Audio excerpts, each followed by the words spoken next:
Ooh. This looks pretty fun, doesn't it? Question is, for this one, and I know it's not for everybody, right? It's more for people that see videos like this and see footage like that and wonder how it's actually possible to get there, right? And they maybe have tried a bunch of leagues, so kind of expecting you to have tried a bunch of leagues, and you're always kind of, let's say, struggling a bit on League Start. Not necessarily because of the build, but mostly because of progression, because early progression is hard, right? If you feel like it's super hard to get currency, I've seen a comment recently that said, like, it's impossible to get currency in this game without having currency, right? You need like a lucky drop, so you can make actually currency. So it just indicates on quite a bit of struggle in early progression. And if you think about a character like this, which is an expensive character, right? This video doesn't immediately get you there, but it gets you started on the way. This, for example, just taking it because it looks funny and it looks flashy, is like a 30 divine character, roughly. That's what I like straight up spent.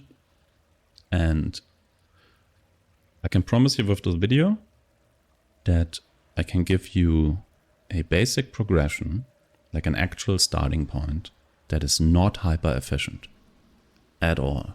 A bunch of that stuff is objectively inefficient, very much so, but it sets you up in a way that you can, over time, and remember, leagues are very long, they are 3 to, by now, 4 months long, you can absolutely build a character like that.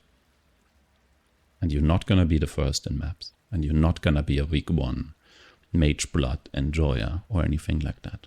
But I'm gonna give you a step-by-step guide on setting up your atlas, your early progression, and your mid-game progression, so the entire game opens to you, and you have no struggles during that journey, right?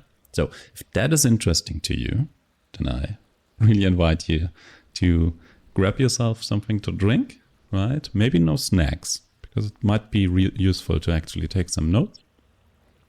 And yeah, gonna get already started on that. What we're gonna talk about today is choosing a build, right? We're gonna have a look at the POB. We get like initially, how do you understand the POB of a certain build? I'm gonna talk a bit about filters. I'm gonna talk about leveling, skill progression there, also leveling gear. Like how do you get smooth through this entire leveling process? Early maps, like as soon as you arrive in maps, we're gonna do a bit about atlas tree progression there, different mechanics and why we take them.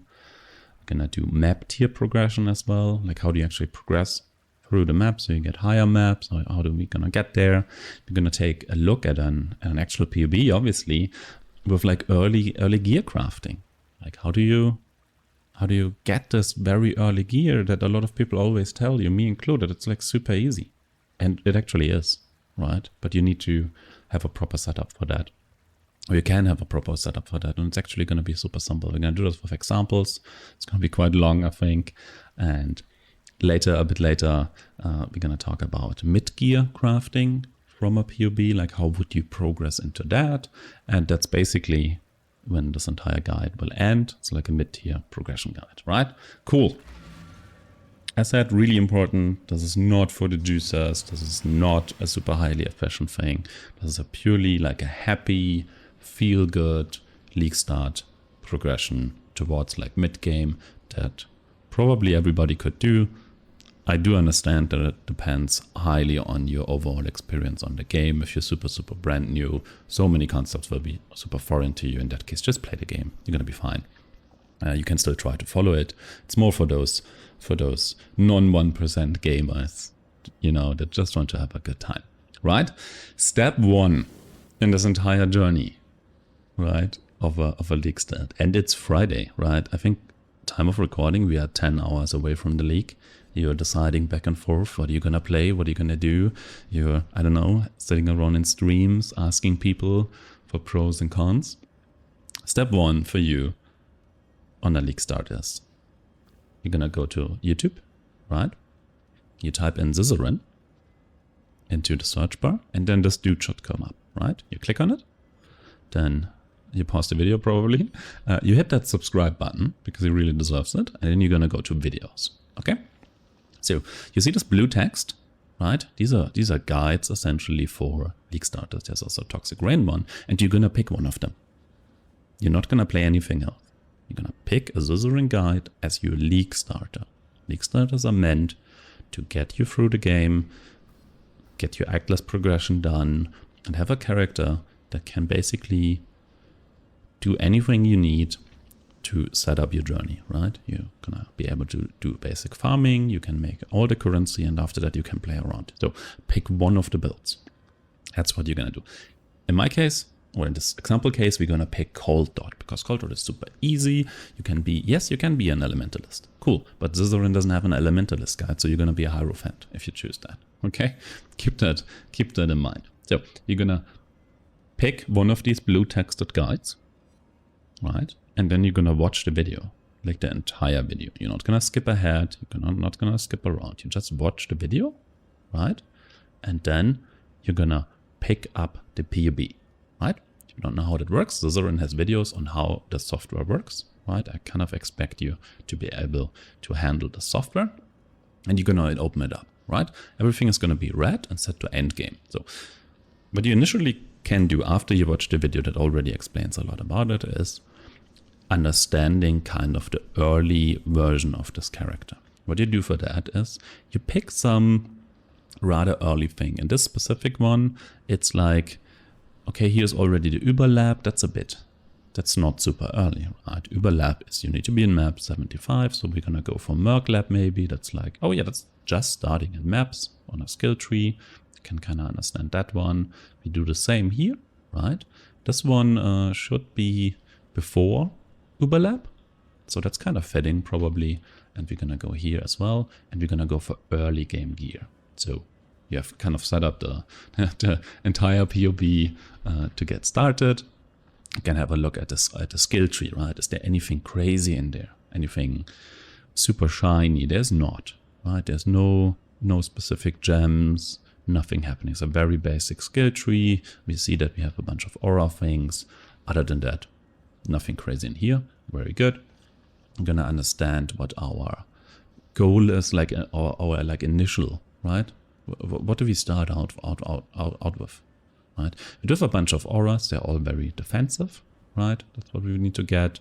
We already see there's Divine Blessing Malevolence. So I just missed on the skill tree. Oh, there is something a bit special. It's Eldritch Battery. If you don't know what Eldritch Battery is, he probably explains it in the video. It's basically that your energy shield moves over to your mana. And whenever you spend mana, you spend that energy shield first, and that one refreshes really quickly, right? So you basically get infinite mana, or a lot of mana. Let's put it that way. It enables some technology like the Divine Blessing thing. And what it also does is you can reserve like 100% of your mana with auras and still can cast spells. So that's a bit of a special. That also tells me immediately, we will probably need some energy shield. Right, and that will come from gear. So the bases, right? Is it like an energy shield base? Is it armor energy shield? Evasion energy shield? Is quite important here, not only for defenses, but also for being actually able to cast stuff. So we need to keep that a little bit in mind. We need to have enough energy shield. We can also have a look in that case, like, how much energy shield does he have here, right? We also have a warning here. Oh yeah, we don't have enough energy shield to cast Malevolence. Interesting. Let's talk about that for a moment, right? Because that's a specific example. And in this case, like, okay, we have like 350 energy shield. That's perfectly fine to cast all your spells, except for one. And that's the one that already tripped me on it.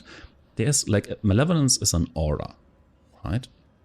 And Divine Blessing makes it so that you can activate that aura, right?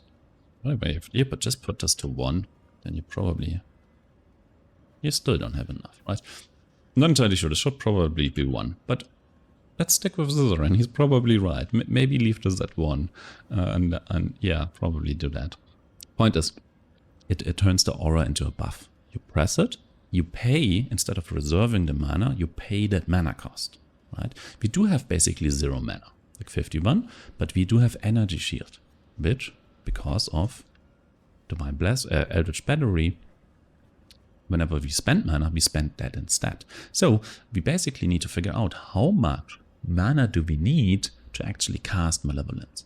If you can't do this immediately, right? You end up in maps, your gear isn't sorted out, and you don't have enough energy shield to actually cast this, but you have enough to cast your spells, then you're fine. That's totally okay. We're gonna fix that in maps. You have access to, way more access to gear, way easier. And then that's one of the first goals, right? To say, okay, which pieces will have energy shield? I will get them. I will get enough, and then I can cast this. You can figure this out in here. You can actually go to the weapon one here. You can pick Malevolence that has 814 cost. If we do this one to level 1, then you only have 671. So maybe you want to actually leave this at level 1.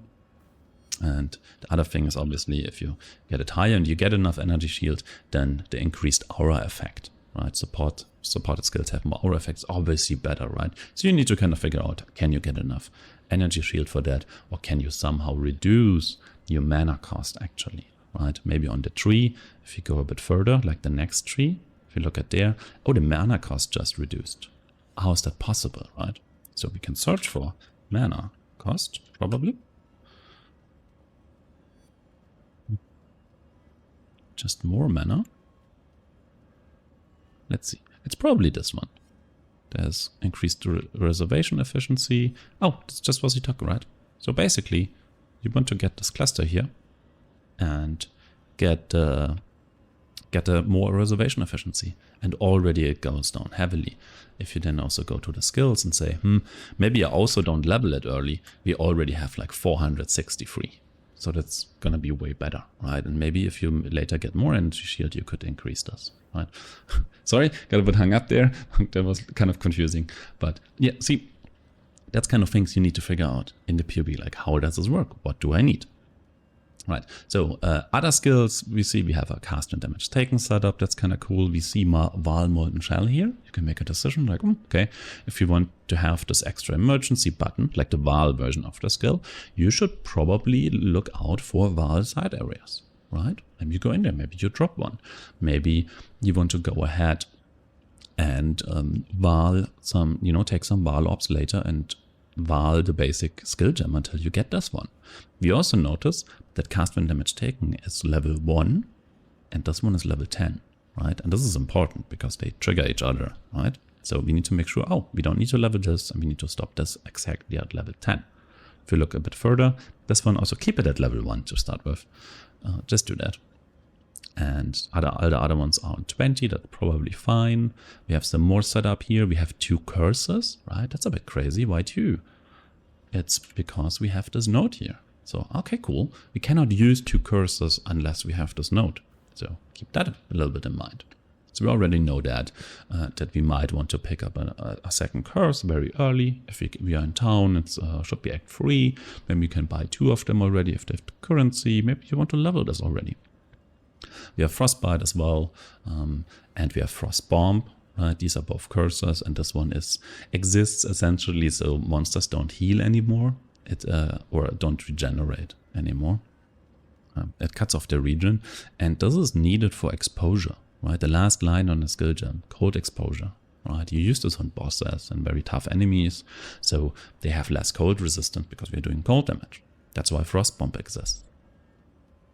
On your gloves here in this case, it tells you, oh, another Vaal gem, right? Okay, so even more reason to go into Vaal side areas, and definitely a reason to pick up more cold snaps as you go. Maybe put them in your offhand, already level them, and then whenever you get Vaal orbs, and this one is way more important than the Vaal Molten Shell one, then you might want to go ahead and Vaal these. Whenever you got a Vaal orb, Vaal the highest cold snap you have, essentially. The one that you're not using, the one in your offhand. And see if one of them turns into a Vaal gem. And since you leveled them already, not level 1. You can use it immediately. Very important kind of skill gem here. Next one is like Creeping Frost Vortex, right? That's also something weird, right? There's like 2 actual skill gems in one link thing. And all these, right, supports are supporting both of them. That's a weird kind of thing. But now that we looked at it, we kind of understand that. So that's kind of cool. So that's like, okay, we do understand this, the skills. If you look at the items, right? Items are kind of important for a few reasons. I feel like that you get like an initial impression, right? Like what is the idea of the character, and it's often in terms of defenses, right? First of all, we do understand that we want a scepter here, which isn't entirely true. Wands are also perfectly fine, right? Maybe it even has some examples in here. In this case, not. But scepter is obviously better because of the implicit. I think that's the only reason. But so we want to look out for caster weapons, wands and scepters. We already see this +1 level of all spell skill gems. That's a very intimidating modifier. So we're gonna talk about the acquisition a little bit later. But in case I forget it there,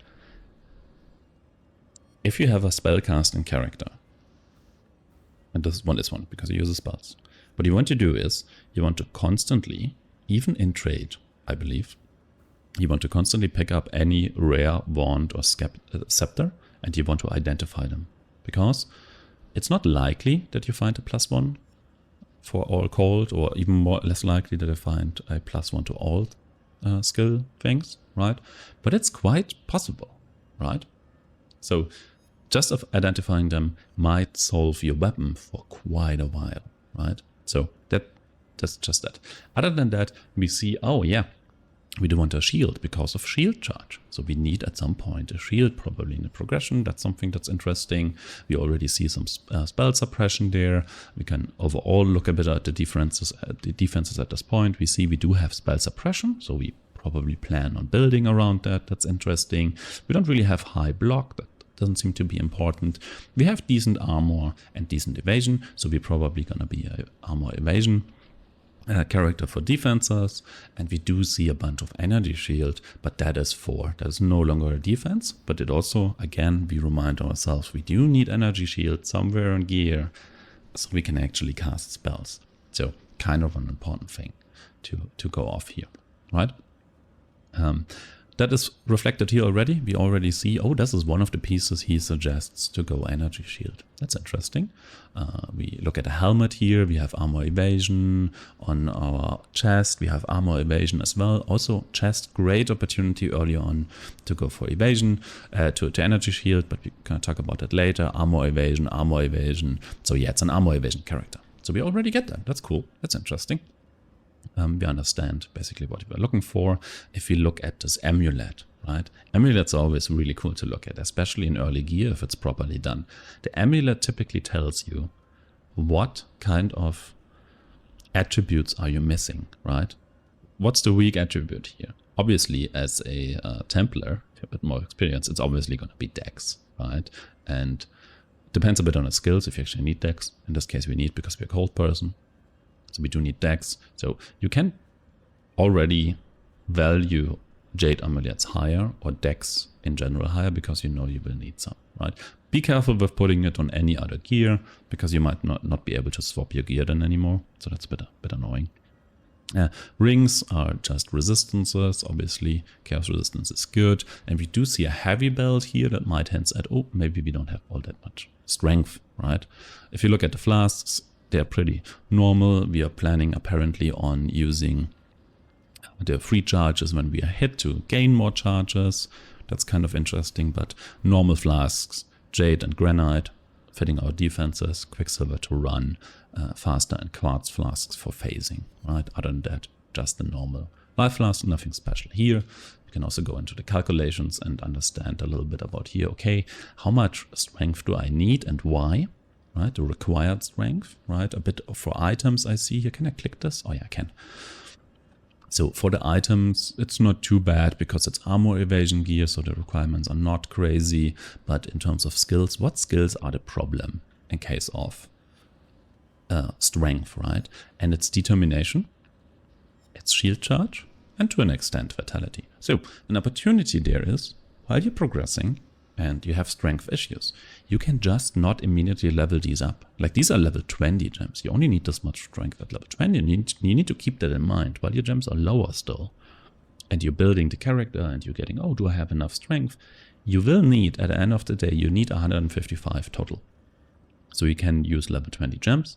If you can't manage that immediately, keep the gems lower. It's fine. Same for dex. We can have a look. Why do we even need so much dex? Oh yeah, it's grace, right? Oh, it's faster attacks a little bit. And hypothermia is the cold one. That's why I mentioned cold needs some dex. Interesting.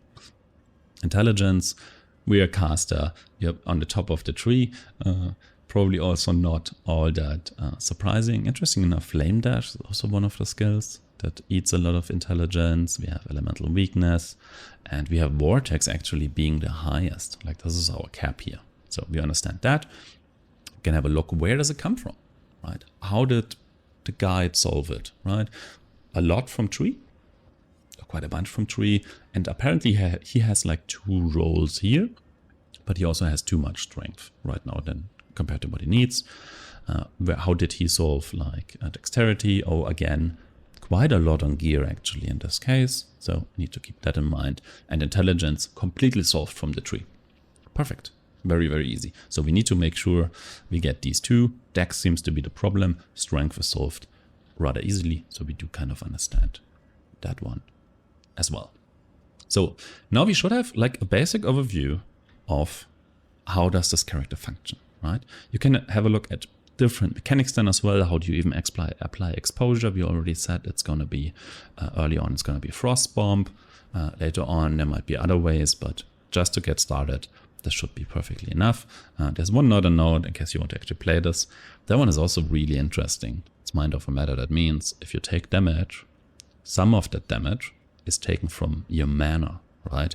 But we also have Eldritch Battery, right? So the new mana, the energy shield mana, we used to cast spells, will go down when we get hit. So this can be a little bit more difficult, right, to handle, because you might run out of mana there.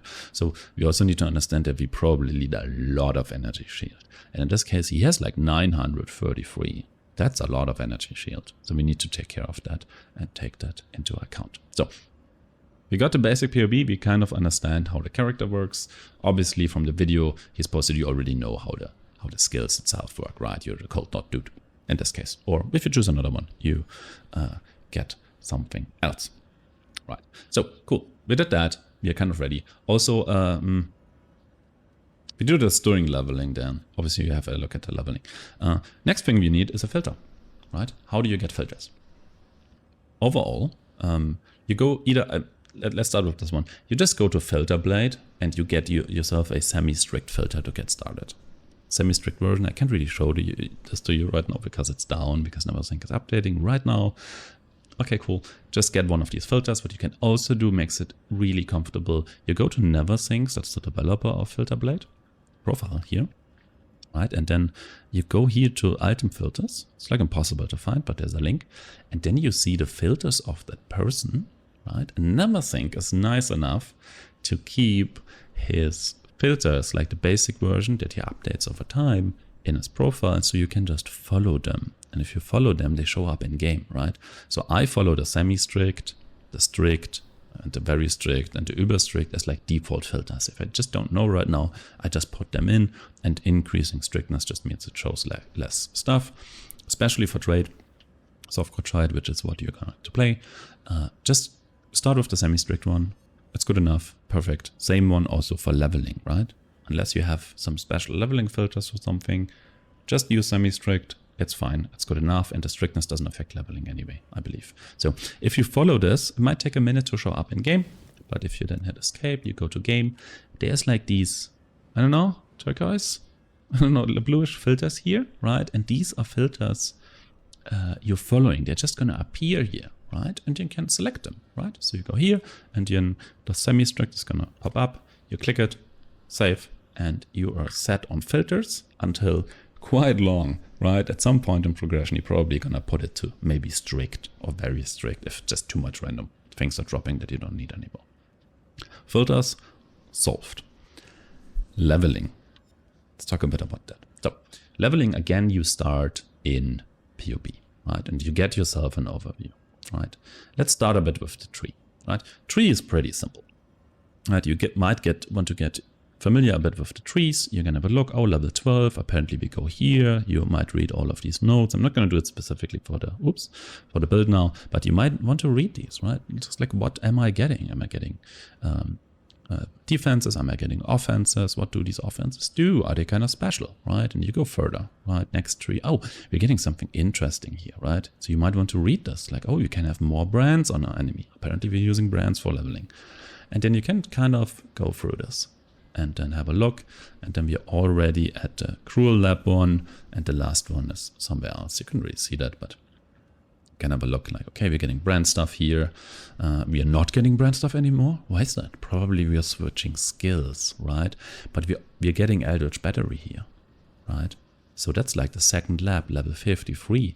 Level 53 is like Act 7 or so. So until Act 7, we should probably have some energy shield to be able to use Eldritch Battery. That's an interesting point to mark in your head. And then the last one, oh, that's when we get the double curse. So we get a double curse pretty much at the end of the campaign, right? So we don't need to worry about it earlier, right? You can buy it and level it, sure, but double curse comes really late. And what else changes here? Oh yeah, we get even more reservation. Yeah, we get a ton of reservation and double curse. That's what changes. So another thing that in general is interesting about leveling, right, is the order of operation in terms of what you take. And you're definitely going to follow this kind of progression by Zizaran, but typically the really good idea is swapping between offensive stuff and defensive stuff. So, right? So, for example here, this is all offensive. This is damage, right? These are utility because of dexterity. Here's some life, defensive and offensive stuff again, right? Then, after we took this offensive, technically we would like to go defensive again, but this is some utility. So you're gonna go there first probably. So damage and maybe damage again, but then we're gonna take some defense, maybe a little bit of offense, some more defense. And wait, let's have a look where we're going with this. Okay, we're going down here. We do take some more defense here. We get Eldritch Battery as utility. So as soon as you arrive here, you can judge, do you rush Eldritch Battery? Do you want more defense right now? Do you want to go into this mostly offensive cluster that also has some defense next to it again? Or do you want to go into this attribute? There's some offense here and some defense there. It's just a good idea in terms of, like, you can always decide, and it's a good idea to swap between, I'm taking offensive stuff, next I'm gonna take defensive stuff, right? And that's really a good idea, but you can also, if you feel very safe, why not take the next offensive thing first? You can decide it on your own.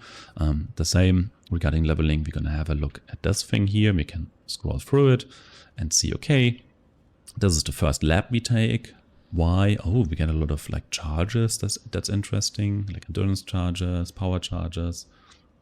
The next one we're going to take is Arcane Blessing. It has to do with Arcane Search. That's interesting.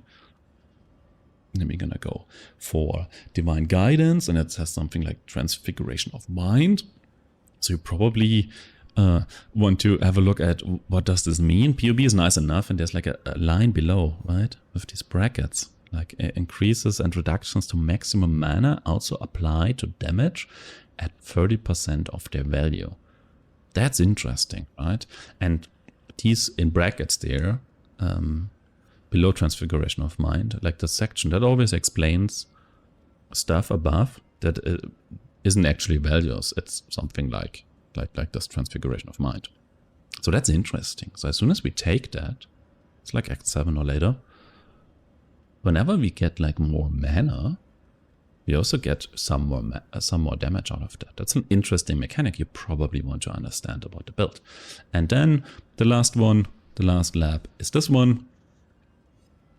We can have a look at this and say, okay, 20% of mana as extra energy shield. Oh, that gives us a lot of energy shield. Like I said earlier, like, oh, we're gonna need a lot of energy shield to run this Mind Over Matter thing. Let's have a look when we take it.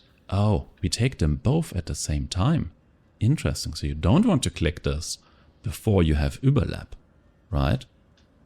Because you're not gonna have enough energy shield probably, right? There's like a swap in there. And that is based on this node here, which is really interesting. It also means 50% less mana cost of skills. Do you remember earlier this one here, right? Like 600, and then the mana cost goes down quite significantly. And maybe if you did that and you have the overlap, you actually want to go ahead and, where is it? Actually get Divine Blessing 220. Well, now you can get the aura effect and you have so much energy shield that it doesn't matter anymore. But maybe don't do it before, as I said. So that's like kind of the progression that we can look at, right? Also, you have some mana reservation efficiency there. So you can have more auras, probably. So pretty high value overlap there. You also get more increased area of effect, right? If you actually have unreserved mana, which we do have a bunch. Cool, right? So that's kind of like understanding the leveling. This is already a bit deeper in, but just for the basic leveling, we do understand the skill tree. We go to the skills, right? And we figure out, okay, but what are we going to play here, right? We can have a look here. It says, oh, it's going to be probably rolling magma. Interesting. We're going to have some frost blink. We're going to swap that out for flame dash, apparently. That's why this one is not taked. We have a holy flame totem, flame wall, vitality. That is fine. And then you can also do like special tech if you're familiar with that, and it tells you what you need to buy. It's like so nicely laid out.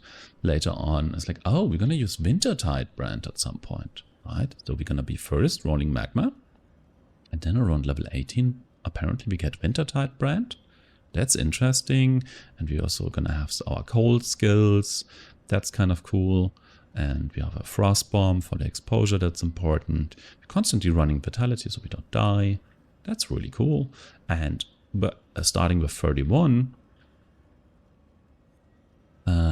that's apparently where we swap. Like we drop Wintertide and we go fully into our end game things, right? That's when we are Vortex, Creeping Frost, Cold Snap, right? Stuff like that. And it's pretty much the end game things that we saw earlier, right? We're shield charging, be frost bombing, be cursing, just one curse right now, and we're gonna have some defensive auras so we don't die, right? And that's already all you need to know for leveling, right? You already know you're gonna be rolling magma into Wintertide brand, into actually cold skills. Really cool. So you do kind of understand that. So leveling gear is also very interesting. Or actually complicated. That's the point. It's not complicated, but it's unintuitive. Leveling gear is super unintuitive, right? So this one actually provides some examples here. Let's see why.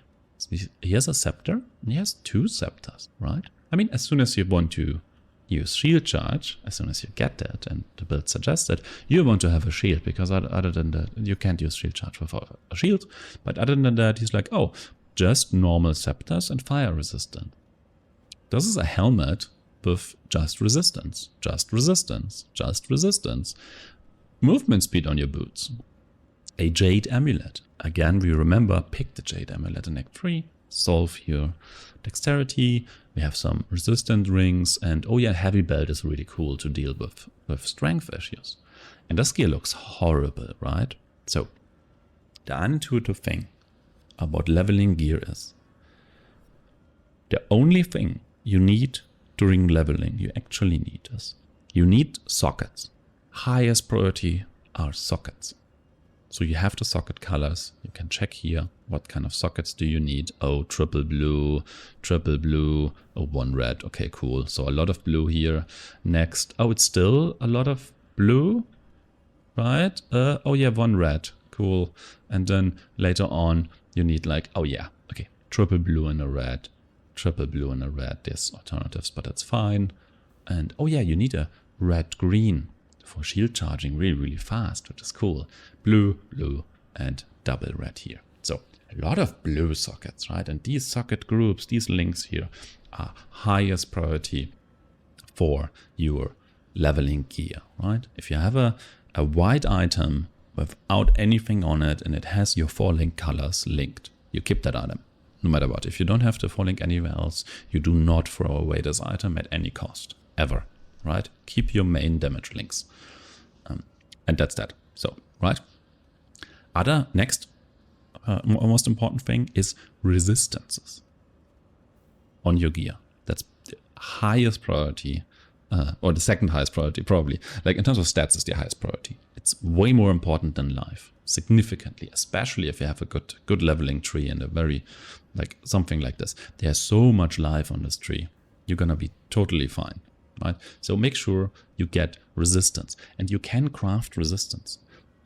If you have like a rare item which has a little bit of life and then 3 random suffixes that don't really do anything, or maybe you have some damage or whatever, but you cannot even craft resistance on that, then this item is way worse than having just a white item and crafting resistance on the crafting bench. That's super, super cheap, right? I can quickly go in game and show you this. Obviously, this is like a worked out character. Oops, that's wrong. Called resist, right? This craft here, you get this super early. Super early. Right? Level 12. You can, that's like, I don't know, starting Act 2, basically. Maybe a bit before that already. You can craft resistance on your gear. That's perfectly fine. And that's only 1 transmute. And as said, this item, like these gloves here, having sockets you need and just having resistance is way better than a rare item without resistance, unless it has a huge amount of life. Okay, maybe that's not fine. So that's the third priority, is getting life on your gear, but it's already somewhat optional, especially the earlier you are in your progression, in the very early acts. It doesn't matter much. Just make sure you have resistance on your gear and you go towards resistance cap. Third priority, I would say, is life. That's kind of cool to get. And these 2 stats are all the stats you need. Right? You don't need any other stats. You can, obviously, on your weapons, look out for +1 all skill gems. That's super lucky. And also very lucky is +1 cold. So just identify scepters and wands. Maybe you find some. If you find one, keep this. Keep this until very late, right? Just keep it. Doesn't matter what else you find. +1 cold skill gems is insane. So that's that. Same can technically also happen with amulets, I believe, and with shields if they have energy shield, but it's even less likely. Just these. So that's what you get there. You can also go ahead and at some point cold damage. Why not? Damage, right? So you can craft cold damage. I don't mean the increased one. The interesting one is cold damage to spells, right? To attacks doesn't matter. You're not attacking, you're a spellcaster. And you can rather early get these crafts here, right? These adds cold damage to spells. It's this one because that one is for wands and other things. Daggers, right? So you can have wands with this one and you can craft it on. It's like 4 transmutes. Super easy. You get this in Act 4, I believe. So maybe if you have a decent wand, that's cool. Other things on wands, obviously like spell damage and things like that. Or just resistance. Having a wand that has your colors and just crafting resistance on it is fine. It's good, right? Cool. So keep that in mind. The next thing, am I forgetting anything? We talked about the Jade Amulet, right? We did, yeah. Get attributes, get a correct attribute on your amulet, fix that. Get a heavy belt in this case to fix your strength. That's a really easy thing. Rings are very good for resistance, right? Look at like swapping around resistances by getting different rings and crafting more resists on them and getting these double resist rings. It's really cool. Amethyst is cool for chaos resistance, but a bit unlikely that you get that immediately. And oh yeah, movement speed on boots is very cool as well, right? And you can always decide to be slower and just have more life and resist on them. That's cool. The last thing is bases, and that's a bit of a difficult one, I would say. Very early on, you just care about the links, but over time, when you progress the acts, it becomes somewhat important, and you typically do this automatically, that you swap out your gear for higher bases. And talking about bases, because it will be more important later as well, is if you go to the wiki, and by the way, please go to this wiki, not the fandom one.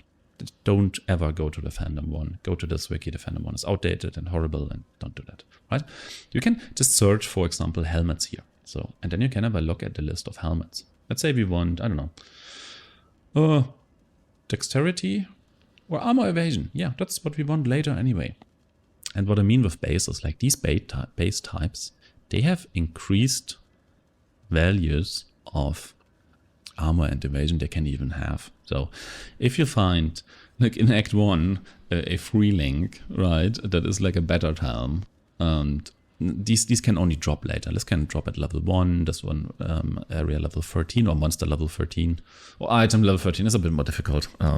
The rarer the monster, the higher stuff it can drop. So you're not gonna find this until end of Act 1 probably, and that's what I mean. If you have like this very early item, or this one, let's say this one, you find this one, I don't know, somewhere in Act 2, 3, no 3, it's probably Act 3, and you have like somewhere between 64 armor and 64 and 80 evasion here, and then you kind of move on towards like the end of the campaign. You could have double the base armor and evasion. So if you have these super early items, at some point it's going to be important that you swap them out. The same is true for anything that has energy shield. Like this is a mixed base now, but just an example. So that earlier you need energy shield, right? So maybe make sure you upgrade your items so the base energy shield actually gets higher, because it makes a huge difference as well. That's just about bases here. So over time, adjust them. You will do this because of links anyway, and because of higher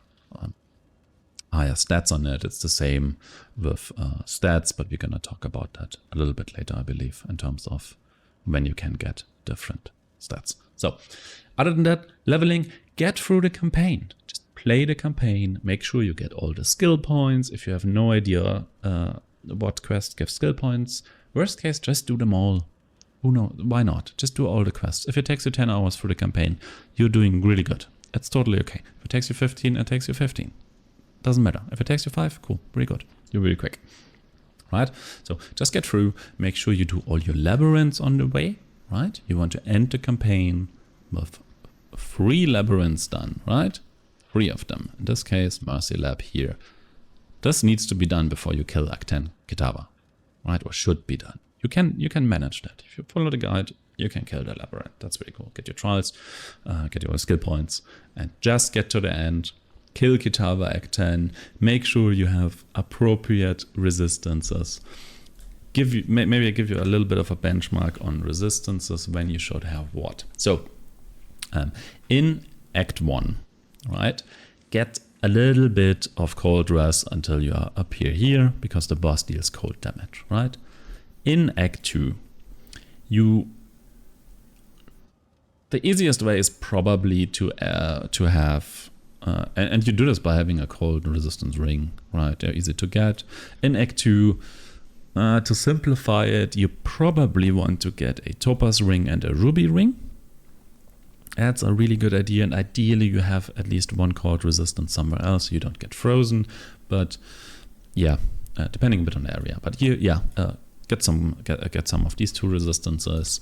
In Act 3, you definitely want the fire and the lightning in this case here, right? And already have some cold anyway, so you need all 3 of them a little bit. And then latest in Act 4, if you arrive in Act 4 town, you're gonna have a look at your resistances, and latest here, you can do it earlier. You go ahead and you craft resistances on your empty suffixes until you have at least 50% resistance everywhere, right? So that's important, ideally, right? And if you place low enough and pick up enough stuff, and you're focused on resistance and life gear, you should probably have no issues getting to 75% resistance everywhere on all 3, right? Only elemental, right? I'm not talking about chaos during campaign. Only elemental. You should get to 75 easily, right? And ideally by Act 5, right? By Act 5, you definitely need to be resistance capped, because as soon as you kill Kitava, you get minus 30 resistance. So if you had like 80 before, you're back to at least 50. And you don't arrive in Act 6 and then immediately die. And that's already kind of low, because starting Act 6, to be honest, you should definitely make sure you are resistance capped. Right, it's high focus to be at 75% elemental resistance at all time, going through this entire thing. And then in Act 10, before you kill Kitava, right, because she will give you another minus 30, right? It will be minus 60 in total, but you already fixed it, right, to 75. What you actually want to fix it to is 105 minimum. So even if you kill Kitava, you're not immediately undercapped. And yeah, that's kind of your resistance goals. In short, get cold dress, get some fire and lightning added. Definitely make sure you have lightning here. Fix your resistance to at least 50. Fix it to 75 at least. Fix it again, try to early, at least start with 50 here. Better already fix it again to 75. And then before you end up here, fix it high enough that minus 30 is still 75 or higher. So you start mapping with 75 resistance and you're not a sad panda dying to stuff that isn't actually that hard, right? So that's like that. And then you have like completed the campaign. You've done it, right? If you want to be super sure that you actually have done it after you killed Kitava, you can type /passives, right? Like this, passives, right? Something like this. And then you can scroll up. And it should say, there should be no zeros, except here can be zeros, right? Here can be a 0. That is when, in the case you helped Alira, then that's totally normal, right? But every other number here, no zeros. If there are zeros, you go back into your thing here, and then you look at like quests that are not completed. Like, oh, there's a quest not completed. Like I have all, I know this one doesn't give a skill point, but if you don't know, you just go back to the act and go where it's like shiny and just do all the quests. It's not that hard. Like in this case, I already know, oh, these are not giving me skill points. These are not giving me skill points. I know these are not, right? You can look for that, or you just Google all the quests and try to figure it out that way. No matter what, make sure you get all your skill points and your regret points, and then you're good to go, and you finished leveling, and you will arrive in maps. So pretty much the first thing here is going to be Atlas tree progression. Or the first thing we're going to talk about. Let's put it that way. So I do have an Atlas tree here. You probably know, I just expect you to know that you do get points on this tree for every map you complete, right? You complete that objective, and then you get the points here. So it's like a basic tree, and it might be very different from other trees, but I'm going to explain to you why I believe this is an amazing, happy, feel-good Atlas tree that makes your progression so much easier, right? Okay, cool. It's also very SSF friendly, by the way. And in my opinion, playing SSF friendly stuff in Trade League just makes your life so much better, to be honest. That's part of the reason here. So where do you go? Where do you go first, right?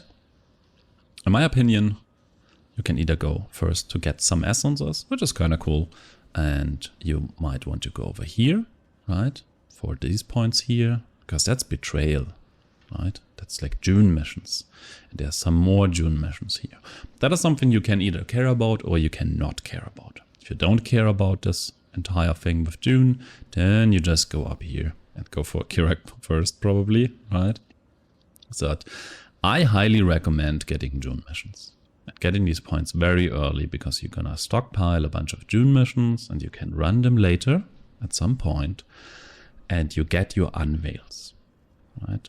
And getting unveils is incredibly comfortable, I find, because you can craft things you want to craft. You don't need to rely on anybody else, at least for easy unveils, to do your crafting. Right? You don't need to go to a Discord. Maybe you have friends that have the crafts. That's easy enough. So if you want to avoid that interaction, just get your unveils.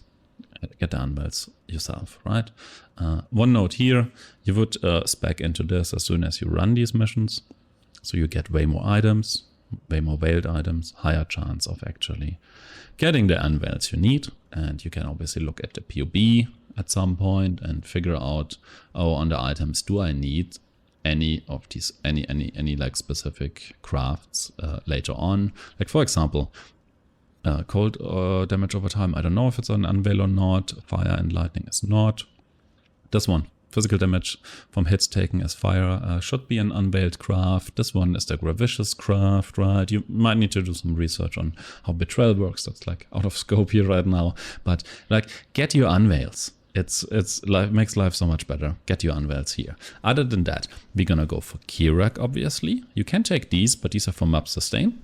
These are kind of cool. I like to tick them. You can get your Kirak missions maybe here. You can invest more into essences. You can take 1 or 2 points here, so you have the ability to corrupt essences and get special ones. And you want this one obviously as well, that the essences are 1 tier higher, right? So you get better essences. And once you have the essence stuff, I feel like it makes sense to click Stream of Consciousness. That just means you can't use fragments, but you're doing that anyway right now, and you just get more extra content, and it also means more essences early on. And this is already a 50-point tree, right? So this is like almost 50 maps in, right? You always have to like kind of keep the context of, just because you have an early Atlas tree and you plan then out that one out, you still need to almost run 50 maps. I mean, you get some other points as well, but that's a bunch of maps, right? So this is gonna be quite some time to actually do that. And during that time, you get a lot of June missions, you get a lot of random essences already, or just on your way because you have this one. You get a lot of Kirak missions that you can use for map sustain later on, and for map progression because he sells you maps. Keep your chance orbs, pick up your chance orbs because you need them to buy maps. And this tree immediately gives you June missions, and it gives you essences. And we need essences for crafting. We get to early game crafting rather soon.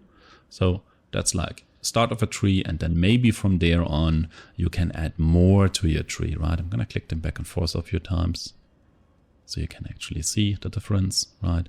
And it's mainly expedition and blocking what we're getting here, right? So if I highlight this, you're gonna get 3 of the expedition clusters. So we have a high chance of getting expedition.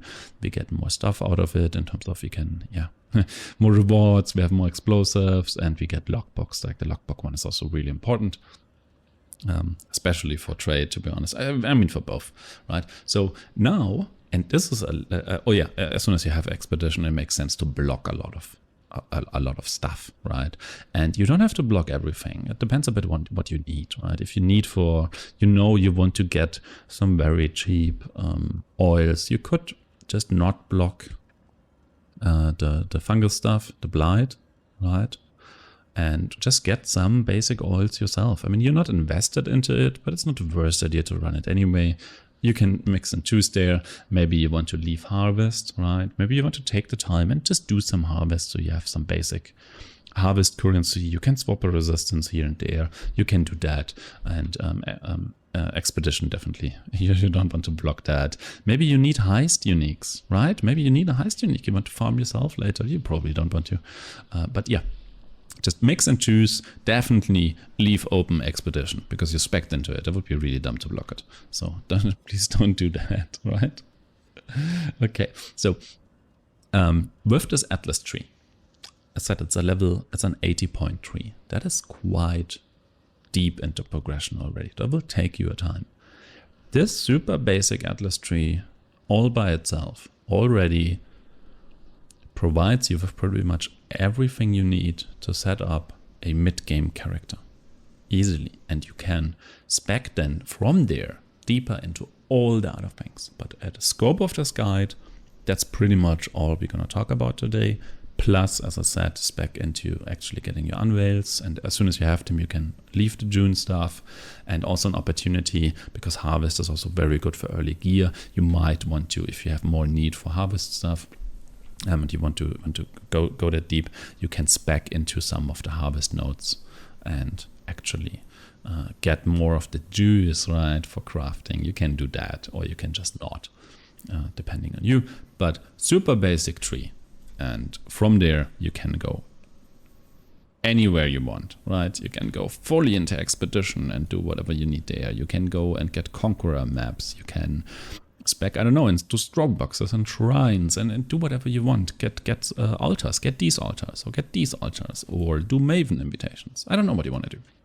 That's out of scope here, right? Cool. So that's that one. The other one is map tier progression, right? If you have an atlas, right, it's not filled out, and one of the objectives, I mean, in order to get this stuff here, right, is to complete these maps, and you need at some point higher maps. So, hot take. If you want like a really easy, smooth progression, right, then you're not going to rush your atlas. There are multiple ways, and there are super efficient ways and super crazy ways to progress through these tiers really, really fast. What I want you to do if you want a really chill experience is do the bottom down method. So how does that one work? And I know it's an inefficient method. It's slow, but it's safe and very, very steady. What you do is you start out in tier 1 maps, right? As soon as your base level is tier 1 maps. That's let's say that's where you start, right? And you run one of them, complete one of them. And then you will drop other tier 1 maps, right? Or tier 2 maps, and technically also tier 3, but let's say tier 2, right? You want to complete one tier 2 map, in my opinion. Like one map, a single map that is one tier higher than the tier you're currently on.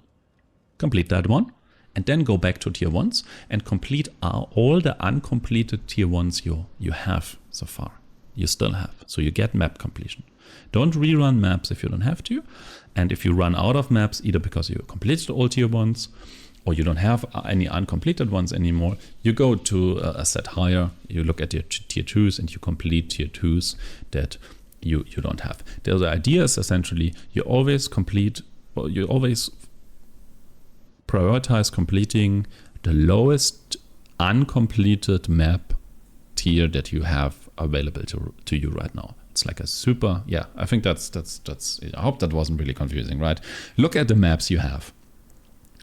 Look at the uncompleted maps you have, right? And you pick the one that has the lowest map tier. And that's the one you run first. And that way you kind of fill up the atlas from the bottom. It's super steady and it's kind of slow. I do get that, right? But that's the one I would recommend if you're interested in this specific guide and you're in the target group of this guide. How do you figure out which is uncompleted? You don't need to look at the atlas, where is the map, and search it. You just have the map in your inventory, and you're gonna hold the Alt key. And in my case, there's 2 times there's green text, right? Atlas map complete and bonus objective complete. I do mean bonus objective complete, right? That's what I mean, because that's what gives you the extra points here, right? And just a little hint there. If the map, and I don't mean the rarity, like the insane frontier strand map this is the rarity of the map. I mean the tier of the map, right? If this symbol here is white, right? In order to get the bonus objective, you need to run this map in blue rarity, right? In magic rarity, if the map, oh no, I need to find maps real quick. There are some, right? If the symbol on the map is yellow, then you need to, let's make an example here. So it's like ultra clear. Oh no, this one doesn't count. I can't put it back there. Let's get a red one as well. So there's like no confusion here. Perfect. Okay, then we need to find some currency. Okay, this symbol is white, right? So we need to make the rarity blue, which is magic. And if you then complete this map, you get the bonus objective. If the symbol is yellow, you need to make the map rare rarity, yellow rarity. And if you complete it, you do get the bonus objective. If the symbol is red, you need to make it rare, so yellow rarity first, and then you need to corrupt it, right? And then if you then complete it, right, rare corrupted map, then you get the bonus objective, right? So that's like how that works, basically. Hope that was helpful. So yeah, that's how you complete the atlas. That's all entire thing you do. You can also do Keurig missions, obviously, but that's like kind of the method there. I highly recommend for if you're target group of this whole thing, and you're gonna have a very easy, smooth time regarding that. So, early gear crafting. Let's go back to the POB for a bit, right? So if you just say, okay, we are, let's find something. This is already Überlap. Let's do Merklab. Let's just look at the items, like early game items, right? There's a bunch of items in here, and that's a struggle point for a lot of people. Like, how do you even get started with all of that, right? And in this case here, and that's also why I highly recommend a scissoring guide, is here's super realistic items, and they're incredibly easy to get, right? And we're gonna do some examples in a second. We're gonna talk a bit about how do we get the different ones. Like this one is a bit intimidating. +1 level of all cold spell gems, right? As said earlier, if you consistently unidentify scepters and wands, chances are you actually find one.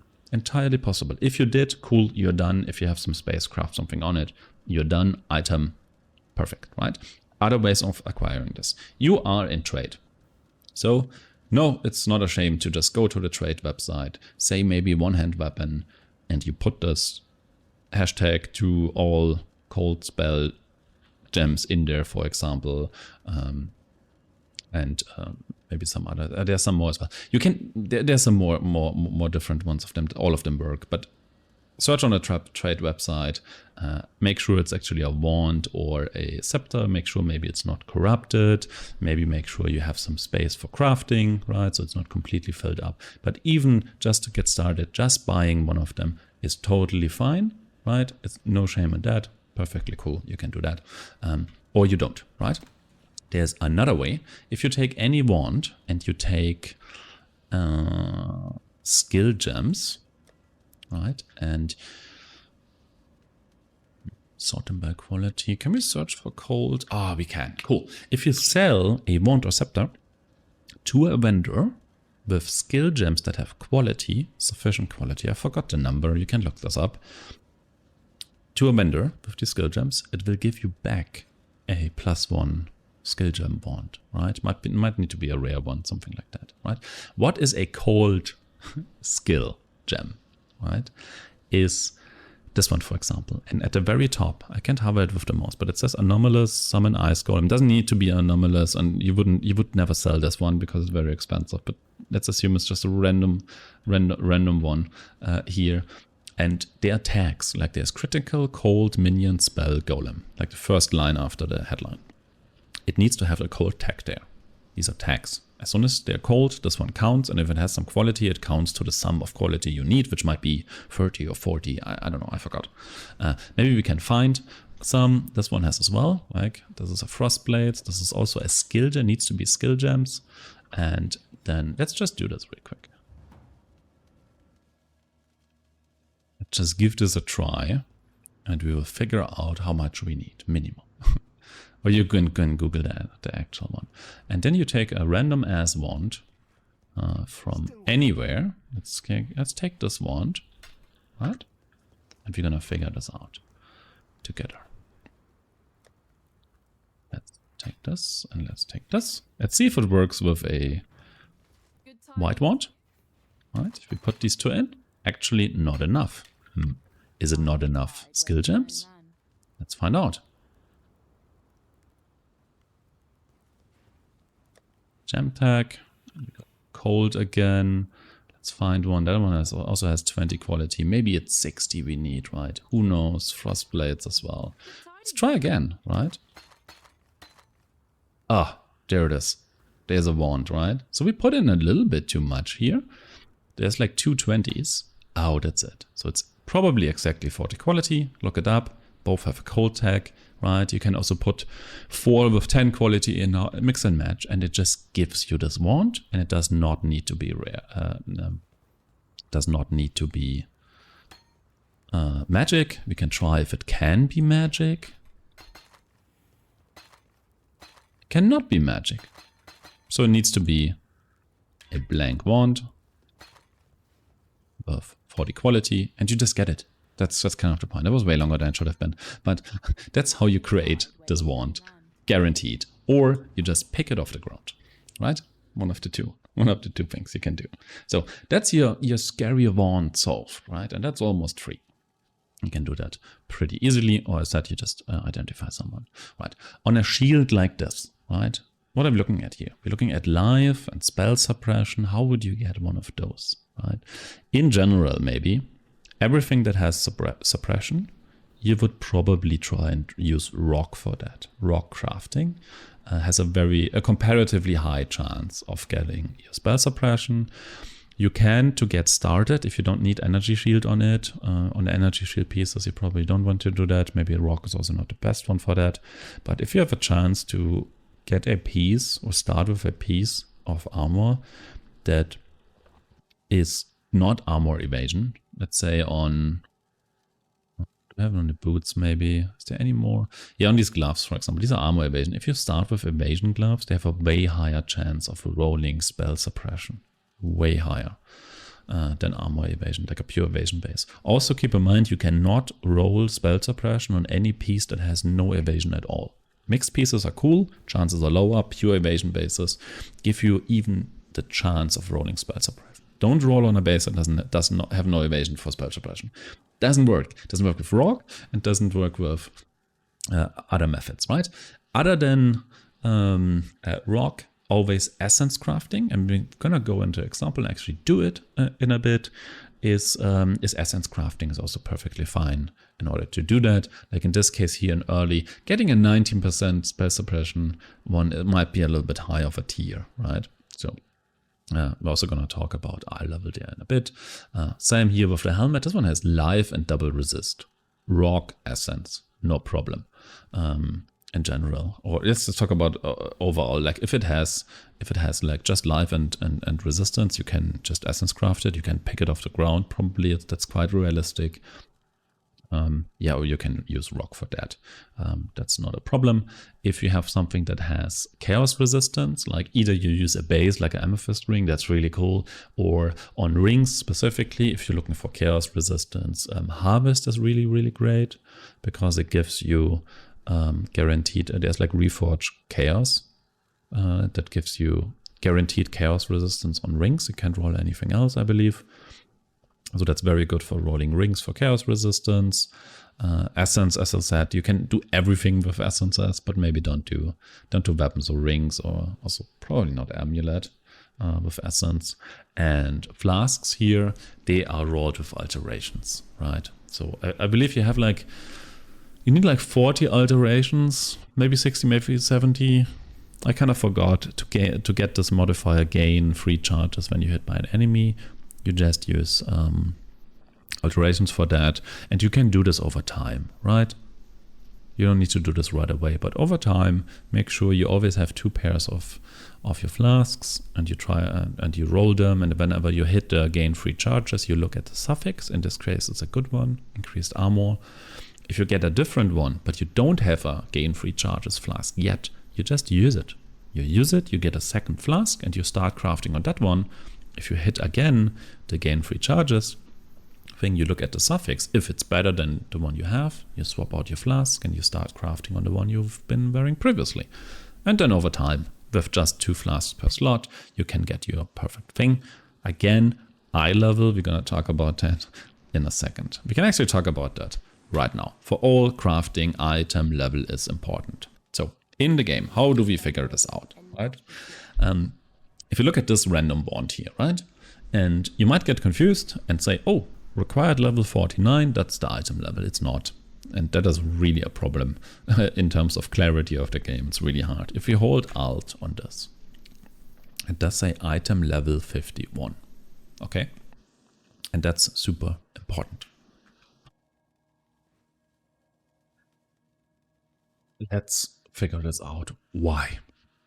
If you go to this website, it's called Craft of Expert. It's a bit overblown. It's a bit difficult. There's also PoEDB, but that one is even more confusing. But let's take a random example here.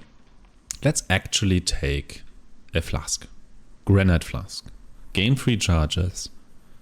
How does this mod relate to item level? And if you go here and we say, we want flasks. Oh yeah, there are flasks here. And I know it's a utility flask, and the base, especially with the other ones, but let's do that with armor. It depends. It matters if it's a utility flask or a mana flask or anything else. It doesn't matter which flask. In this case, utility flask, and you say, okay, here are all the things it can roll for. It's pretty short for flasks, but you can just search in here for hit by, gain charges when you're hit by an enemy. So if you click on it, it gives you the different tiers it can have, right?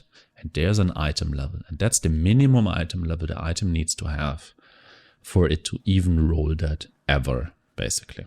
So if you have a granite flask that is below item level 29, like 28 or lower, you will never see this mod at all. Not at 1 charge, not at 2, not at 3. So you can roll all day long and you can waste so much time and resources because you're trying to roll for something that cannot even exist, right? Also in terms of item level, obviously, it depends on the area level and the monster level in there. So if you're not that far into maps or not that far in the campaign, maybe, that's why you see lower gear values, like lower resist values and everything on gear if you're earlier in the game, because it depends on that item level. Like you're not gonna find a tier 1 maximum resist boots in Act 1 because you can't. It just doesn't exist, right? And really important for rolling because you can waste so much time. So if you try to roll your flasks, you need an item level of 80 minimum. That's kind of interesting, isn't it? So check your flasks. Has it 80 minimum? Next thing, also interesting because you're also looking for good suffixes, right? And if you look at the POB and see, oh, what suffixes does he like recommend? It's like, oh, the evasion rating one, effect of shock, curse effect, more armor, and the bleed one is not a huge problem. But like all of these mods, like what item levels do they need, right? If we let's just like look at the armor one, maybe we find it, or maybe the movement speed one, right? The highest tier is 85, right? If you go for, the evasion one was there as well, right? You need at least 84 item level for it to even be able to roll the maximum thing. So ideally, you only want to roll on flasks that have minimum this item level all of a sudden. And not only 80, because then you have the chance to hit the highest mod, right? Armor is also 84. What else did we have? We had something with evasion rating is 84. We have movement speed, which is really cool, but that one is 1 item level higher, makes it more difficult, right? And you can still get 9 to 11%. If it's lower, that's fine. I think we had curses as well, right? Effect of curses and shock, 84 and 82. So unless you really want to tier 1 movement speed, 84 is like a perfect flask, right? And that way you can decide on that. And that is true, right? Even though we are talking about flasks right now. This is also true for gear. Let's pick a helmet, right? And for a second, let's take a strength helmet. And let's look for suppression, right? Say, oh, this can roll suppression. No, it cannot. It can only be crafted. It's only 1 of 1. This helmet, outside of crafting it, and maybe some weird ass interaction I don't know about, will not have spell suppression. That's the other thing, right? You also need to like look, can the actual base type here even roll what I needed to roll? So if you look then maybe at a strength dex kind of thing, and then we look for suppression again. Oh, there's 2 now, right? Oh, now the suffix exists. And if you look at it, if you roll for it, let's say on a helmet, you would need an 85 helmet to get the maximum spell suppression, to even be able to roll it, right? Doesn't mean, because especially early on, you're not going to have 85 items, item level items. They drop like in tier 16 maps or something like that, right? I believe tier 16 maps are 83, so the boss can actually drop these items or some other encounters, right? So you're probably gonna settle somewhere here on your first maps. An item can maximum roll. If the item is 68, this is already mid maps, right? Late yellows probably or something like that, or mid yellows.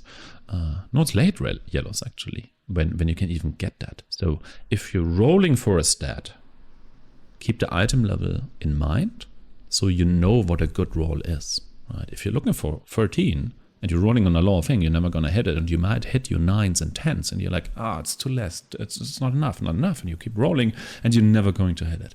And that's like a huge trap and really difficult with crafting, right? I can't stress this enough, that you need to look at that. Other than that, for the same thing for resistances, right? Like the maximum elemental resistance, you need also an 84 at least. So if you start rolling them items very early on, if you hit like mid 30, you're doing really good. You did hit already like pretty much maximum what you can expect there. Just keep that in mind. The same with life as well, or it's armored life. There's normal life, right? That one already caps out at 64. So there you could already hit, right? Like if you hit very early on something with like more than 90 life and like, I don't know, 36 and more resistance, you pretty much hit jackpot for that very, very moment, right? And that's really, very important. So enough about item levels. That's that. One more thing about item levels, actually. If you talk to Rock and you get items here, these items, and the item level, like this one is item level 51. I actually need to just reroll this. The item level here, now it's 86. You need to reroll once, then this depends on your character level, right? So these will go up. So Rock, even if you haven't hit higher map tiers yet, right? But you have already higher level, then Rock will give you bases with higher item level. Right? And if you say, I don't even want to rock craft anything here, but I don't know, I want this item base. Oh my god, this is insane. We're gonna keep that one. Oh god. Yeah, but talk to Rock, you might get really good items. That's like really lucky. But let's say you only want the base, right? Then you could try to do something with it, or you don't, and you just take the item. And then now you have the base. You have a higher base, and you can start rolling with this one. So Rock, really good for giving you bases that you need, right? Cool. So early crafting. What do we need? We've been in here, right? So we talked about how we get all of them, how we get flasks, right? How we craft all the different things. We talked about that. Sorry if I'm getting a little bit confused. It's a long one. Let's do it. Let's actually craft, right? So let's go ahead and clean our inventory. Right. Look, we've already seen this one, the wand. You can do the trick like with either picking up off the ground and getting super lucky, or you going to use quality gems to craft one yourself, or you just buy one and then you have a +1 wand. So let's assume we did one or two of them. I don't want to sell these gems. I'm not going to do that. Okay, let's assume we have the wand solved because that one is super easy, right? All the other items. And what I'm going to do now, I'm going to just run this map. Right, I'm going to check my filter so I actually see items. Right, just a single map, or maybe one or two, right? We have an easy filter. We're going to go into a map. It's a low tier map. And we're going to run around here and we're going to kill things. We see portal scrolls. We don't need that. I hope I still drop items if I'm this high item level. See a bunch of them. Oh, there's like a shield, and there's like another rare item. Oh, there's an axe. Like we can leave that. I know I don't need axes right now. It's like a legion I don't want to do. Ooh, there's like a chest piece. I want something else. Oh, what do we have here? Chest piece we don't want. Oh, some boots. Why not? Yada, what is this? Oh, Val Orb, very good. We can maybe make the Val jump with that. It's kind of cool. There's like a map. Obviously, you want to pick up maps. And then... anything else? Boss is always good because he gives higher item levels. There's the boss dude. Oh, there's an amulet. That's kind of cool. More amulets. Oh, that's really good to pick up, right? There's some boots I don't really need. I don't have the right bases. Oh, there's some energy shield. Armor evasion. Pure evasion is kind of cool. Maybe this helmet. Right, and now we have a bunch of items. Cool. So, what did we get? We can identify all of them. It's obviously pretty easy, right? We can look at them. Is there anything crazy in there, right? That one's kind of trash. That one as well. It has some life and a little bit of resistance, but you're gonna have more. You can't craft anything on it, so it's kind of meh. We have some cold resistance there. You're always holding alt. Like every item can have 3 prefixes, 2 suffixes, but nothing special here. Like, for example, this one here, right? So if you look at this item, it has double resist, tier 3 and tier 4, which is interesting, right? As I said, right? What item level is this? 72. Let's go back and look at some elemental resistance. 72. It could have rolled 1 tier higher, but it didn't, right? So it has... Where did it go? What item was it? This one here, right? So you look at this item. They basically rolled almost on the highest tiers it can roll. And it's already a great item. I have 2 resistance on it. I even have a little bit of spell suppression. That's kind of cool. And I do have an open prefix. So that's like a major item, right? So we can just throw away this one. I don't need someone else. I can't equip it. Okay, fine. But it's not the point right now. This one is fine. Oh, we have a chest here. It has life and some resistance. That's not that bad. We have some ES here. These are kind of bad as well. It's like a helmet, which is also kind of bad. We don't need this one. We have an energy shield base here, and we already have one of these. So let's just say we have a bunch of items here. And what could we do with them? Like the first one, the helmet. You could just go ahead and craft life on it, right? So 4 alchemies, probably fine. It's a fine item, right? Done. Right? Maybe we can collect them somewhere. Level, let's put them here. Cool. Done. The chest piece has a little bit of life. Does it have anything craftable? Not really, so we're not going to use any of them. But let's assume we would need to use other crafting methods. Let's say essence 1, right? So you're going to have some essences because you have an essence tree, and you're just going to go ahead and have these essences. These are a little bit high tier, so I'm going to try like a shrieking. You can get shriekings. You would use screamings here. I'm gonna use shriekings because I have them. And let's say, okay, let's use one that has like the hatred one. That one gives me cold resistance. Like resistance essences are great, greed essences are great. And let's just get a few of them, assuming they're 1 tier lower, so the value will be a little bit higher, and that's okay. I'm gonna take this item here, rare item, and click it once. And now we have fire res and very high cold res, right? Let's assume this is only around 30. And if you look, but it has like 3 prefixes. So it's kind of weird, right? Doesn't really have life. It's not the worst one. Maybe you equip it and you look for the next ones. Let's try this again. We have this time fire and cold, which is cool. And oh yeah, open prefix. So we go ahead and we craft life on it. Next item done. Same with boots. What do we do with boots? Let's say we want life in this case, right? Oh, we have high life and we hit 30% movement speed, and we don't have an open suffix, but I just hit 30% movement speed. Cool. Next item done. I might want something with energy shield. Let's say these. Do we have any other possibilities? Let's say, okay, let's take another one here. We have life, and let's assume again the cold resistance is only in the 30s. And do we have an open suffix? Oh, we do. That's really cool. Cold resistant. Let's do lightning resistance. And maybe you can't afford this one right now because you don't have that many chaos. You're probably gonna find it. Maybe just let's do this one. Cool. Item done. This one is a bit more complicated because you typically want to have more sockets there. But even in this case, the one isn't not even that bad. Let's just do this again. Right. You can also go buy and just buy any 5 link that has like 100 life and craft resistance on it or something like that. Like in this case, we got like 117 life, right? So combination of tier 2, that's pretty good. I like that. It has more physical damage reduction, missing a suffix.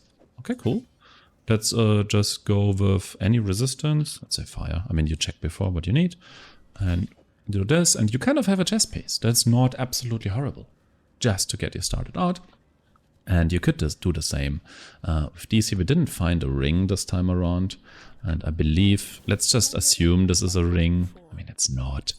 But the thing for the ring would be this one, right? For ring crafting, really cool. Reforge Chaos. I believe these can roll something else. In this case, it did roll chaos resistance, and it has like life, dexterity, which we need. We did say we need dexterity, right? I have life. We have a little bit of chaos resistance.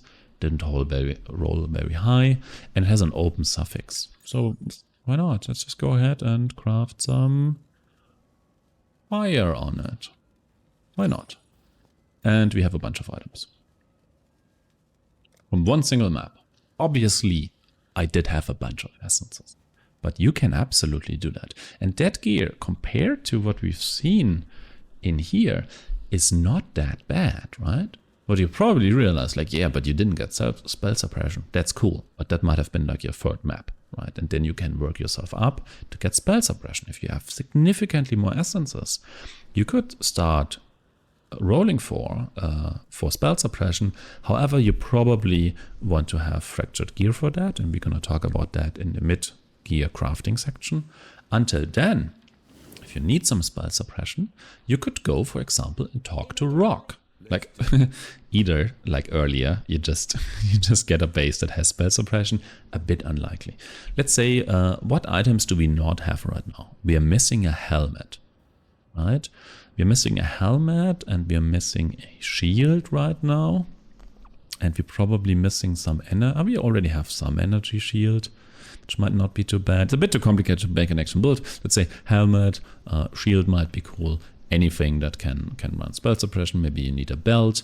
Let's say, for example, we take this one here and say buy. And I say, okay, cool. This one has already high cold resistance. What do I want on a belt? Probably life and some resistance. That's it. As a start, okay, this resistance thing here, let's remove it. That's cool because that one is low. Let's add a prefix. I don't really want to because I would like to craft life on this. Worst case, right? Maybe I give it a try. And we did get armor, so we're not gonna have life on it. Not so bad. Reroll the suffix? Definitely not. We want the cold resistant. Add a suffix? How many do we have? We have space. Do that. Oh, we have like 2 times resistance already. So now the question is, do I want to keep the suffix open? I probably want for like this energy shield craft, like recharge energy shield craft. So I probably would skip this. You can reroll the suffixes to make them better. They're actually pretty good. And let's do it anyway, it doesn't matter. Add a suffix, we don't want that. Reroll the top ones is fine. We can do a quality, why not? And fine. And we don't have the worst belt in the world. Obviously it didn't get it didn't get life, right? But it has a bunch of resistance. For like a first try, nice. Obviously I do have a lot of rock currency right now. I get it, but over time you can do that. If you just reroll and look for something we actually need, let's say this one here, like the boots here, let's assume, and we want some spell suppression. As said earlier, I do want to get spell suppression over time, so I'm gonna get these boots and see what we can do with them, right? In this case, I would probably reroll the suffixes here. First of all, they're kind of bad, most of them, and I'm looking for spell suppression right now, so reroll. And we didn't get it, right? You can set the quality, why not? Add a prefix, why not? Reroll suffixes, right? Let's try again. And didn't work, right? We got kind of cool suffixes. Modifiers, why not? Modifier, reroll. And you can also be more conservative there. So this one didn't go all that well, right? That's not that great. Let's reroll a bit more here. Here's another evasion base. Just gonna do one more. Reroll these guys. Gonna remove 2 mods, which is fine here because they're low level anyway. Adding a prefix. Why not? Maybe it's live. Oh, it is live. Cool. Now it's interesting. Right? Now I'm looking more carefully. What do I want to do? Because I see, okay, I have like maximum life already. I have more invasion rating. This defense is cool. And I have intelligence. In this case, I don't need intelligence. So the suffixes are kind of meh, but I have tier 2 life already. So any other prefix I would like to craft, maybe I would like to. Then I would skip. In this case, I don't really know right now. Just add something. More evasion rating. We can upgrade a modifier. It hit something. Now we could fill all the empty modifiers, which is probably okay-ish to do because we have a high chance to to hit spell suppression, or not a high chance, but a chance, and maybe some I don't know, resistance here. In this case, it wasn't too bad actually. We have life regen, we have a resistance, we have high life. We can do some upgrades here. Maybe we upgrade the life a little bit, right? Let's look at it. Oh, we did. Nice. We can reroll the suffix modifiers to make them better. More resistance. Okay, we can reforge the links. Why not? And now we have an item. Did we get spell suppression? No, but we got like a what? In this case, like tier 1 life and a shit ton of lightning resistance helmet, right? Also, keep in mind, I'm totally aware I'm rolling on really high level bases, right? I get that. So every value would just be a little bit lower. But that's how you create items with rock. And chance of getting spell suppression here is not 0. It's actually not that bad. And over time, obviously, you would do this like, I don't know, 50 times maybe. And then you have a chance to get that. That's basically rock crafting, depending what you're looking for. And depending on your resources, you might want to also stop the process at some point and skip it a little bit more. Just keep in mind, if you skip, then the next craft cannot be skipped, no matter what it is, and it will cost more. So be a bit careful with skipping, and if you get like the perfect one after skipping, you can use it. That's like kind of annoying. That's essentially rock crafting, right? You can just look here for bases, craft them then, and basically life resist and also spell suppression bases. It's a really good thing there. Or get the base out of it and use your essences on it to get that. And that's basically all you need to know. Probably all you need to know for very early gear crafting. The only problem, as said, are these spell suppression bases. If you can't roll them yourself and you have some currency, you are in softcore trade, right? Maybe you can look for spell suppression on gear and just let go. Hey, I would like to have some, I don't know, low tier spell suppression and life and a little bit of resistance. And maybe it's not all that expensive. It is just more expensive on armor evasion gear, right? So maybe you just look for just to have it for a few minutes, or for a bunch of map tiers. You just have it on the item. It's okay. Then yes, you're lacking armor, but it's okay. You're not in hardcore. You're gonna do fine. That's that one. So other crafting methods towards mid-game gear. Right? If you swap the gear here, everything is gonna get a little bit more exciting, right? Here, +1 level of cold spell stuff and also other modifiers. I'm not an expert on high-level crafting methods, but my attempt here, either you can buy it at some point and it's just a little bit expensive, or this one would be reroll, reforge cold on harvest, right? You could probably do that. Reforge cold until you have it, hit it. Obviously, it's going to take a lot of rerolls, right? Keep that in mind. Already, maybe not that bad to get a fractured base, right? That has maybe already spell damage. It has one of the other good mods, and then you roll on it to get cold spell gems. But you can also look for a fractured base that has +1 level to cold stuff already fractured. That one is going to be expensive, obviously. But if you have that one and then spam it with essences or reforging something like that, then you can get the other mods, right? That's like a possibility. It's not like crazy expensive to get such a base, but it is expensive. Maybe more of a late game thing. Let's look away from these crazy items. Let's say, okay, we really need good bases now with spell suppression. You can still use rock here, right? But let's say you're done with that and you want to kind of guarantee that. Let's look at this item. It's an armor evasion with spell suppression and life and some resistance and an open thing. What you can do here, you can buy either the fractured spell suppression base, very expensive, or you buy a base that has like a high life value, right? High life value, already fractured. So, and what you do then? You just take your essences and you spam it on that helmet, right? So let's see if we can do an example of that crafting. Do I have any fractured bases? Give me a second to look for this. I believe there has been some. Is this all cleared out? Oh my god.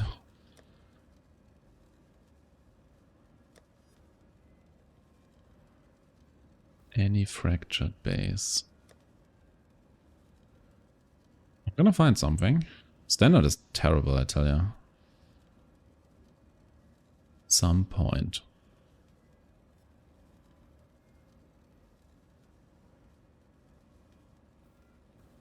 Gotta be in here somewhere. Am I crazy? I feel like some of my tabs are just like straight up missing.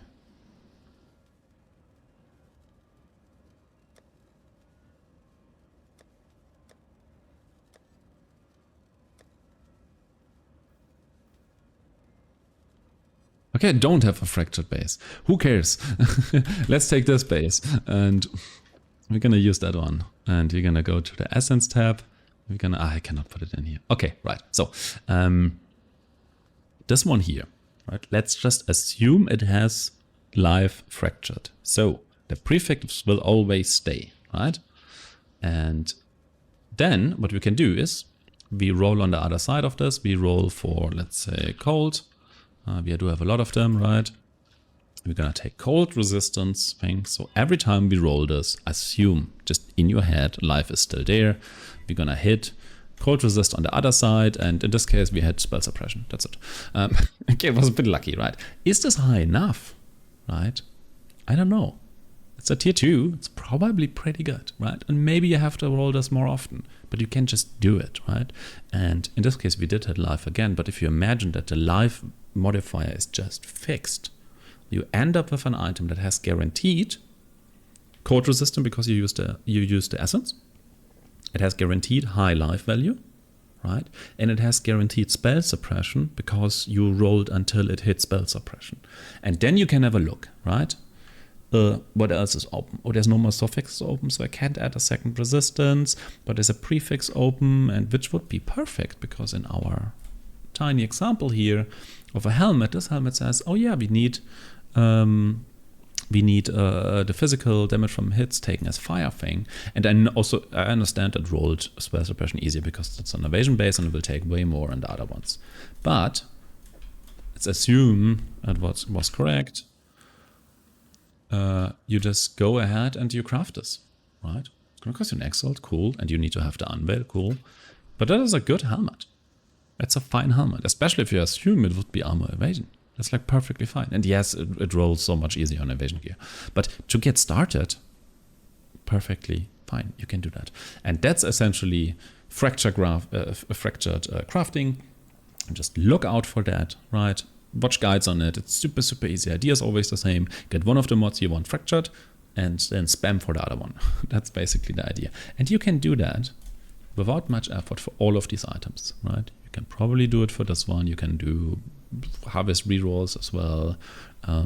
This one as well. Like this base, like that one looks crazy, doesn't it? But just imagine you get a fractured chest, armor evasion chest, that has fractured life. It doesn't have to be perfect tier 1 life, just high life. And then you spam one of the resistance essences, right? Either fire, lightning, or cold. And you spam it until you hit a high spell suppression thing. And maybe it takes you 200. That's okay. You're gonna have 200 of them. You can either buy them or you can farm them yourself. You just spam it on it, and at some point you're gonna hit spell suppression. You have one resistance already guaranteed. If you're lucky, you get a second one. That would be really cool. You get, hopefully have a prefix open as well in that case, and there's advanced crafting methods to guarantee all of this. And then you're gonna craft something on it. And you have an amazing chest. It's a really good chest. And you can do that. And for that you don't need to trade too much. And yeah, do stuff like that. Gauntlets, same thing here, right? Get a fractured life one, right? And then in this case, that's like greenish, right? Because that is an essence as well, right? If you look into the essence tab, over time, it's this one. It should be this one, right? Gloves here. Suck at the gems, deal 30% more damage over time. You just need these essences. You farm essences, you corrupt them, you corrupt the correct ones, and then you maybe get a delirium, or you buy these, and then you just create these gloves, right? You essentially, if you have fractured life already, then you just need to hit this essence. There has a guaranteed mod until you hit like any resistance, and you craft on the crafting bench the +1 sucker to the AoE things. You just craft it on there. You have like the perfect gloves, or you have created these gloves, right? Boots, very similar. Spell suppression and movement speed, a little bit more difficult, right? Maybe in this case you do want to get fractured movement speed or fractured spell suppression to make it a little bit easier. Roll with all the other ones. You can also roll with the life essences, by the way. They're just more expensive typically. Amulet, right?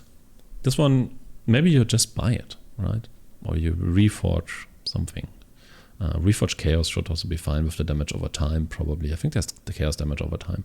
But it's not a crazy amulet. You can somehow create these on these rings here. You can get Amethyst ring bases and just spam the Reforged Chaos on it from Harvest, and you will get your items on a belt. Pretty simple. I showed a belt earlier. It's the same thing. You can also, there's also, I believe, an essence for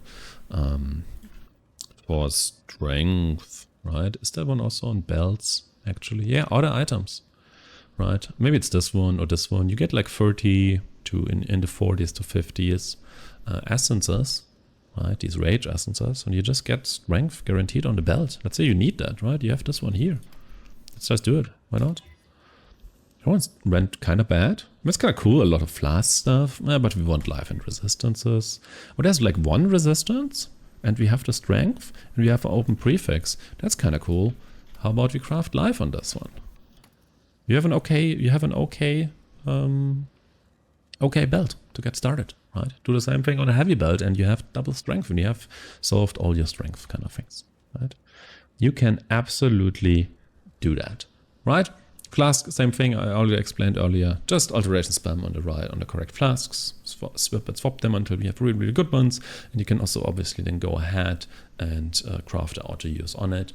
And you will have, to kind of come to a conclusion finally, you will have the following. What do we have? You have a, there we go. You have a character that did overlap. Same mid-game. In our example here, right? Right? You have a character that is like in his mid-80s. It has done all 4 of these labyrinths, all done. You have this tree right here. You have essentially all these gems. You might not have qualityed them yet, but other than that, acquiring these gems is very, very easy. You even got your Val Cold Snap by then, because it's very easy, and yes, ignore the quality for some time in this case. You might not yet have 21 gems, right? But even with these gems you want 21 with, you just level them in your offhand, and once they are level 20, you trade them in for like a level 1 with 20 quality thing, level them up again to 20, and then you hit them for Val Orb, and maybe you get lucky, right? Or you just don't care about the quality, and first one, just take level 21s, Val them, and see if one of them gets level 21, and you're fine. That's also very easy to create, or you buy them, obviously. You have all of that, and you do have an item set that is at least close to this. So this anoint is very, very cheap. Very close to this. Maybe your flasks are not that great at this point. You're still working on your flasks. Maybe your spell suppression isn't perfect yet, right? But you have like your life resist gear with some really cool crafts on them. You're gonna have a +1 wand. You have all of that, right? You have, on top of that, Atlas that looks something like this. And that's the point where you got to with minimal trading, probably or hopefully, right? You did almost no trading, no weird interactions. Your character felt strong the entire time. You're fully on your way on Atlas completion. You're heading towards beating Ida and Exarch probably right now. And the entire game from this point on, you had in my opinion, a super relaxed league start. Even if you don't have that much experience with it. And the entire game is open to you. You look at your Atlas, you figure out what do you need next. Do you need more harvest stuff? Go into harvest stuff. Do you need more rock currency maybe? Oh, maybe you're heading for this one, right? Just have more rock in your expeditions. And maybe also more denning. You want more currency. Like straight up, like maybe like Gumball random currency, right? Go for Tujin. Why not? Maybe you want to start already collecting Conqueror maps because you're getting into the 14, the deep red map thing. Why not? Just go there and pick these, and you drop those. You're going to drop a Cortex maybe at some point.